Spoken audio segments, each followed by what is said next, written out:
আসসালামু আলাইকুম। আমি আপনাদের মাঝে আমাদের বাংলাদেশি ভাইদের নিয়ে একটা কথা বলতে চাই। কথাটা হলো যে একটা কবিরাজের ভিডিও ভাইরাল হয়েছে। ভিডিওটা হলো কি, এক ভদ্রলোককে ধরে সে তার কে কুফুরি দিয়ে তাকে বশ করে তার থেকে টাকা পয়সা ছিনিয়ে নেওয়ার চিন্তা ভাবনা করছে। আসলে পাশে থাকা লোকটাকে সে ভিডিও করছে বা যাই করছে, একটা লোকের পাশে থাকা লোকটা ভিডিও করে অবশ্যই ভিডিওটা সোশ্যাল মিডিয়ায় আপলোড করছে।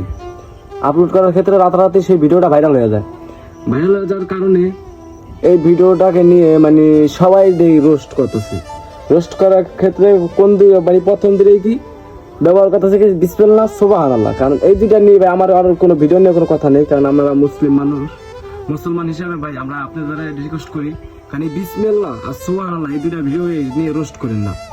কারণ ভাই আল্লাহ তাআলা কোরআনে বলছে যে আমার কোনো কোরআনের আয়াত নিয়ে যে হাসি ঠাট্টা করে তার ঈমান থাকবে না। আর আমরা মুসলমান এখন আছি, খানিবার নাও থাকতে পারি।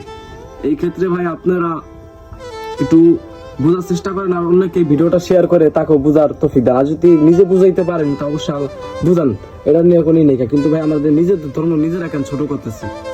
অবশ্যই ভিডিওটা যে যে পাইবেন ভাই শেয়ার করে দূরত্ব পৌঁছায় দেন। আর এটা দেখেন যে কোরআনে কোন আয়াত দা বশ করে বা কুফরিদা বশ করে, তাকে যদি কেউ বিশ্বাস করে তার ঈমান থাকে না। এটা আমরা সবাই জানি।